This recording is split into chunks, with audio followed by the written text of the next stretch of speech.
Yo tout le monde, aujourd'hui nous verrons l'histoire d'un sport autant aimé que haï. Il a fait grand bruit et pas qu'en positif. Bienvenue dans l'histoire du snowboard.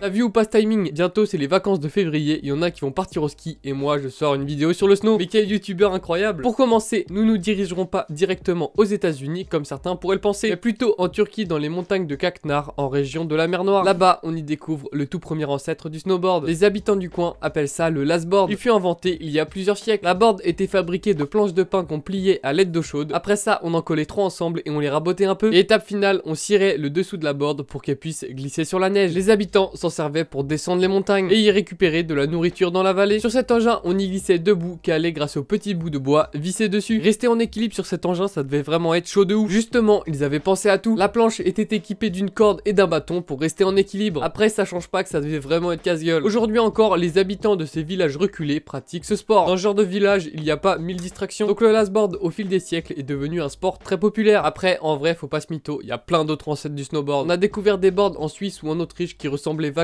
à des snowboards et qui servaient à descendre le flanc. La naissance du snowboard. Là, on part enfin aux États-Unis et plus précisément en Californie. Oui, encore en Californie. C'est pas de ma faute si là-bas ils créent tous les sports de glisse. Le snow n'est pas un sport inventé de toutes pièces, il tire ses racines du skate et du surf. Donc en vrai, c'est peut-être un peu logique que ça se déroule en Californie. C'est donc pendant l'hiver 1965 que les prémices du snow vont être créées. Après, calmez-vous, ça ne ressemble pas du tout au snowboard qu'on connaît. Là, actuellement, ça ressemble plus à un snow skate avec une corde. Enfin, vous allez comprendre. Le créateur de la planche qui nommera Snuffer a été créé par Sherman Poppen. Sherman était un surfeur passionné, mais il s'ennuyait grave, il n'y avait aucune vague. Il a donc fait un tour sur les montagnes remplies de poudreuse. Il était là à contempler les montagnes avec ses yeux de surfeur. Il se dit, en vrai, la neige, c'est que de l'eau cristallisée. Entre une pente de montagne et une bonne grosse vague, il n'y a pas une grande différence. La légende veut donc que les tout premiers snuffers ont été créés le jour de Noël en 1965. Sherman a offert 2 boards à ses 2 filles. Et un snuffer, ça ressemblait à quoi? C'était un espèce de monoski avec une ficelle fixée aux noses. Et oui, ici, nous n'avions pas encore d'accroche. Nos pieds étaient libres. Ça devait être pas mal casse-gueule quand même. L'invention de notre petit pote marchait plutôt bien. Tellement qu'il se mit en tête de commercialiser son invention. À partir de ce moment-là, tout s'accélère. Mais Poppen est loin d'être bête. Il voit que son innovation est un énorme banger. Il s'empresse donc de le breveter pour que personne ne vole le fruit de son imagination et de son travail. À la base, il voulait nommer la board le Surf Type Snowski, mais sa femme lui a suggéré Snuffer. Et on va pas se mentir, c'est peut-être mieux comme ça. Plus tard, il laissera à Brunswick Corporation utiliser son invention et la commercialiser. Poppen travaillera d'ailleurs avec eux pour développer une technique d'industrialisation. En gros, le projet, c'était de faire plein de Snurfers à la chaîne. Il faut dire que la marque était plutôt bonne en commerce. Elle arrivera à vendre des boards dans tous les États-Unis. Le prix d'une board variait entre 10 à 30 $, donc franchement c'était accessible. À l'instar des planches de skate à la même époque, le snurfer faisait un carton. C'était en fait des passionnés de sport de glisse qui voulaient se tenter à de nouvelles expériences. Et du coup, ils essayaient cette nouvelle discipline. Par contre, bémol, cette planche ne se fera pas commercialiser en tant que sport, mais plutôt en tant que jouet. Mais ça n'a pas empêché que ce snow des temps anciens s'est vendu super bien. Et quand je dis super bien, je ne rigole pas, il y a genre 1 million d'exemplaires qui s'est vendu. Rien qu'en 1968, soit 3 ans après la création, une compétition de course de snurfer vu le jour. Elle fut organisée à Muskegon dans le Michigan et en vrai ça a eu son petit succès, il y avait environ 200 spectateurs, en vrai c'est pas trop mal. Quelques temps après, en 1972, la mode de ces planches est passée. L'entreprise Brunswick arrête la production. Une autre marque reprendra le flambeau du nom de JM Corporation. Cette nouveauté est vite devenue démodée à l'instar du handspinner. Il fallait rendre le sport plus accessible et plus simple. Une rencontre par pur hasard en découlera une belle révolution dans ce sport. Dimitrij Milovic rencontre Wayne Stoveken. Stoveken était un shaper de board de surf. C'est lui qui lui montrera quelques croquis qui ressemblaient vaguement à un snowboard. Milovic a senti l'innovation et il se dit vraiment un surf sur la neige, c'est une super idée. Et il avait pas tort. En 1972, il conçoit ses propres planches de snow. Mais attention, le boug est motivé, il s'y donne corps et âme, à tel point qu'il abandonne l'université et va s'installer à l'Utah. Là-bas, il se consacre à temps plein dans la confection de ses boards. C'est comme ça qu'il fera brever le premier snowboard avec un swallowtail. Dimitrij a fait évoluer l'innovation de Poppen. Il commercialisera d'ailleurs son innovation chez la marque Winterstick. Cette planche est cette fois-ci faite en polyester avec une queue arrondie en forme d'hirondelle. La ficelle du snurfer avait disparu. Grâce à ces deux inventeurs, le snow fait un grand bond. C'était un simple moyen de locomotion et c'est devenu un vrai loisir slash sport. La communauté qui s'intéressait le plus à ce sport était les surfeurs. Et ça se comprend, le snow tire justement ses racines du surf. Le snow, après, avec ses racines, a réussi à construire sa propre culture jusqu'à en devenir un sport prometteur. En parallèle, le skate a aussi fortement inspiré le snow. Rien qu'en 1963, le jeune skateur du nom de Tom Sims, oui, le mec a un nom de jeu vidéo, mais vous inquiétez pas, il est quand même vachement chaud. il arrivera à fabriquer le tout premier snow skate de l'histoire. Pour un devoir de techno, il créa un skate en bois pour la neige, constitué de moquettes et de lattes de bois sur le dessus pour maintenir les pieds. On commence vraiment à voir qu'en fait il n'y a pas un créateur originel du snow, mais plutôt plusieurs innovateurs qui ont chacun mis leur pierre à l'édifice. Il appellera son invention le skiboard. C'était le mélange parfait de ces deux passions qui étaient de 1 le skateboard et le ski. Tom Sims en 1971 déménage à Santa Barbara et découvre la fabuleuse invention de Poppen. Tom au fil des années avait carrément oublié son invention du skiboard, mais en revoyant l'innovation de Poppen, ça lui a donné envie de retravailler son skiboard et de le faire en mieux. Il voulait perfectionner ce qu'il avait commencé il y a plusieurs années. En plus, Tom avec son skiboard a raté de belles opportunités, car comparé à Poppen qui lui a réussi à bien fructifier son invention et en vendre plein, lui n'en a vendu aucun. Il n'a même pas essayé de le vendre. Il commence donc à rattraper son retard et produit des planches de skate et de snow. Puis en 1976, il se professionnalise et lance la marque Sims Snowboard. Ouais, un petit peu mégalo comme nom quand même. Tom Sims avec sa marque vient de créer un tout nouvel art dans le snow. En parallèle, un autre gars dans le même style que Tom se met en quête de moderniser le snuffer. Et ce mec s'appelait Jack Burton Carpenter. Pour ceux qui ont déjà fait du snowboard, ce nom peut peut-être vous dire quelque chose. Et pour les autres, vous en faites pas, vous allez comprendre bien vite qui c'était. Ce bonhomme s'est pris de passion pour le snuffer de Poppen. Il est donc allé voir Poppen lui-même pour lui demander s'il avait le droit d'utiliser son brevet, pour qu'après Burton puisse créer son propre snuffer et le commercialiser. Mais on va pas se mytho, Poppen était pas très convaincu par son idée et l'a vite renvoyé chez lui. Mais vous inquiétez pas, il réalisa vite que c'était un mal pour un bien. Il réalisa que les planches comme la Snurfer ou la Winter Stick n'avaient aucun avenir. Elles ne pouvaient être utilisées que dans la poudreuse, là où de plus en plus les pistes se modernisent et sont damées. Il créa donc l'un des premiers vrais prototypes de snowboard comme on le connaît aujourd'hui. Il s'est fortement inspiré du surf et du skate pour faire ce petit bijou. Sa board se rapproche plus du ski classique. J'entends par là qu'elle est équipée de bords en métal appelés car et de fixation pour les pieds. La board telle qu'on la connaît aujourd'hui a vu le jour. Pour lui, il sent le bon filon, il est confiant de son idée et se lance dans les affaires. On va pas se mentir, les débuts étaient très compliqués. Personne ne croyait au snow, il trouvait ça bien trop dangereux. Il raconte d'ailleurs une fois, je cite, je me souviens être parti avec 38 snow et être revenu avec 40 car une boutique ne voulait pas de ça chez elle. En janvier 1978, Jack Burton crée la compagnie